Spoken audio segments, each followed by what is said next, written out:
నమస్తే. ప్రజెంట్ మనతో పాటు cooperative union corporation chairman Manala Mohan Reddy గారు ఉన్నారు. మాట్లాడదాం. అన్న నమస్తే. కేసీఆర్ విచారణ జరిగింది. విచారణ తరువాత కేటీఆర్ గారు మాట్లాడుతూ కేవలం ఇది కక్షపూరితంగానే కేసీఆర్ ను విచారణకు హాజరయ్యేలా చేశారని చెప్పేసి మాట్లాడుతున్నారు. మరి నిజంగానే కాంగ్రెస్ పార్టీ కక్షపూరిత ధోరణి పాటిస్తుందా?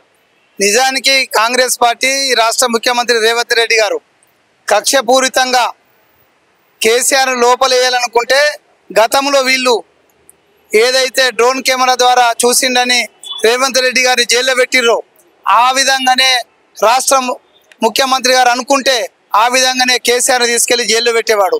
కానీ రేవంత్ రెడ్డి గారికి ఈ రాజ్యాంగం పైన, ఈ దేశంలో ఉన్నటువంటి న్యాయ వ్యవస్థల పైన పూర్తిగా అవగాహన, ఆలోచన ఉన్నటువంటి వ్యక్తి. కేసీఆర్ లాగా అనాలోచిత విధానాలతోటి ఎవరిని వాళ్ళని కక్ష సాధించాలనే ఉద్దేశం ఉన్నటువంటి వ్యక్తి కాదు. కాబట్టి వీరు చేసిన తప్పులను కమిషన్ ఏర్పాటు చేసి కమిషన్ లో తప్పులు తేలితేనే జైలుకు పంపాలనే ఉద్దేశం ఉన్నటువంటి వ్యక్తి.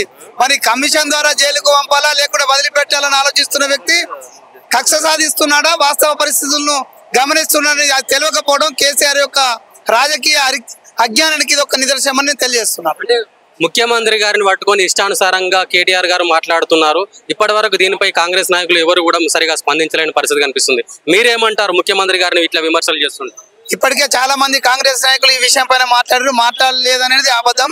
కానీ కేటీఆర్ కి ఇంతకుముందు నేను పత్రికా సమావేశంలో చెప్పిన విషయం కూడా అదే. నిజానికి నీలాగా మాట్లాడడం మాతో శాతగాకు కొంచెం మాకు నిబద్ధత, కొంచెం నిజాయితీ అడ్డం వస్తుంది. కానీ నువ్వు మాట్లాడిన తర్వాత కూడా మేము మాట్లాడకపోతే మేము అసమర్థులుగా గుర్తిస్తారు.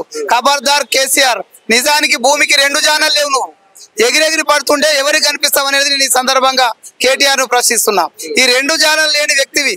నీకు ఏ విధంగానైతే ఎప్పుడైతే కాళేశ్వరం కమిషను మీ నాన్నను పిలిచిందో ఇక మా చెల్లె బాటలనే మా నాన్న పోక తప్పదని గమనించిన నువ్వు ఇప్పుడు రేవంత్ రెడ్డి గారి పైన తప్పుడు మాటలు మాట్లాడుతున్నావు. కానీ నువ్వు మాట్లాడినట్టే నువ్వు వెదవు కాబట్టి అటువంటి తప్పుడు మాటలు పట్టావు. మేము నీలాగా మాట్లాడాలంటే మాట్లాడలేక కాదు, కానీ మాకు కొంచెం అడ్డు వచ్చి కొన్ని విషయాలు అడ్డం వచ్చి మాట్లాడకపోతే ఒక రాజకీయాలలో ఉన్నాం, కొంత భాషను కరెక్ట్ వాడాలనే ఉద్దేశం తెలుసులేమే.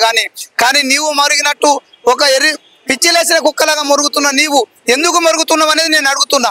ఎందుకంటే మీ నాన్న జైలుకోవడం ఖాయమని గుర్తించడం కాబట్టే నువ్వు ఖచ్చితంగా ఇందులో మా నాన్నకు శిక్ష తప్పదు కాబట్టే నువ్వు అటువంటి తప్పుడు కూతలు కూయడంతో పాటు రేవంత్ రెడ్డి గారి పైన అవాకులు చెవాకులు పెలుస్తూ అట్లా జనంలో కనిపించాలని చూస్తున్నావు.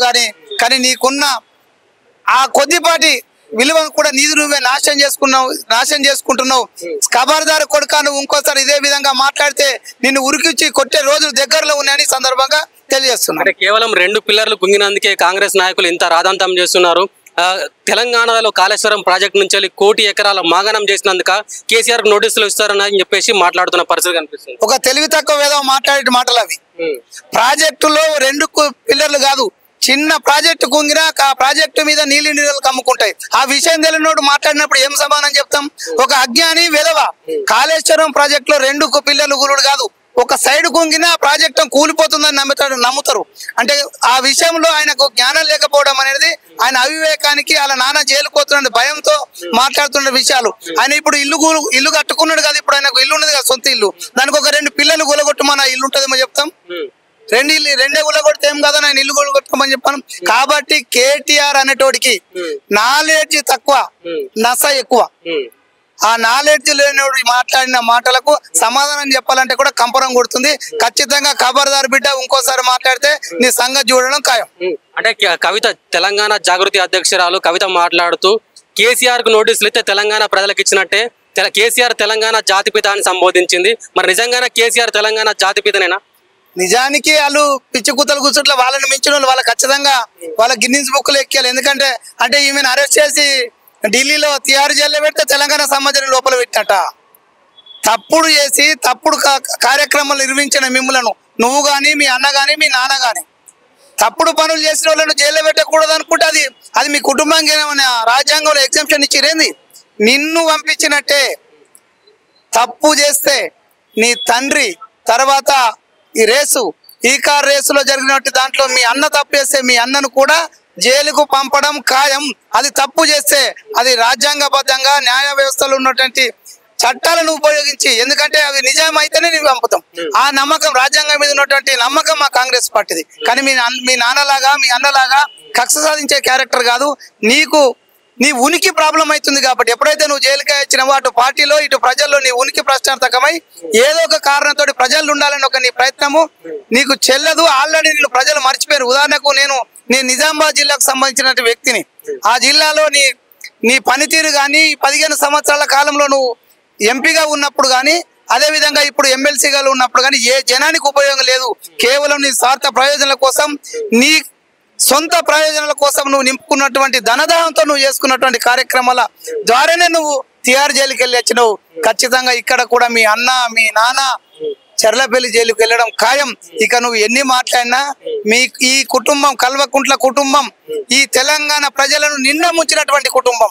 మీకు నోటీసులు ఇస్తే తెలంగాణ సమాజానికి ఇచ్చినట్టు కాదు, మిమ్మల్ని జైలు వేస్తేనే ఈ తెలంగాణ సమాజానికి ఉపయోగం ఉంటుందని సందర్భంగా నేను తెలియజేస్తున్నాను. అంటే ఇప్పటికే మంత్రి పదవుల విస్తరణ జరిగింది. మంత్రి పదవుల విస్తరణలో సామాజిక న్యాయం జరిగినట్టేనా? కాంగ్రెస్ పార్టీ సామాజిక న్యాయం పాటించిందా? ఖచ్చితంగా ఈ రోజు ఈ దేశంలో ఎక్కలేని విధంగా 57% అన్ని కులాలకు ఇచ్చినటువంటి పరిస్థితి గతంలో ఎన్నడూ లేని విధంగా కాంగ్రెస్ పార్టీ ఇక్కడ అధికారంలోకి వచ్చిన తర్వాత సామాజిక న్యాయం వైపు ముందుకెళ్తూ ఒక్కొక్కటి ఇటు పిసిసి కార్యవర్గంలో కానీ అటు మంత్రివర్గంలో కూడా సామాజిక న్యాయం చేసిందని ప్రజలు నమ్ముతున్నారు. ఖచ్చితంగా మా పార్టీ అధిష్టాన వరకు కూడా ఆ వైపే ప్రయాణం చేస్తుంది.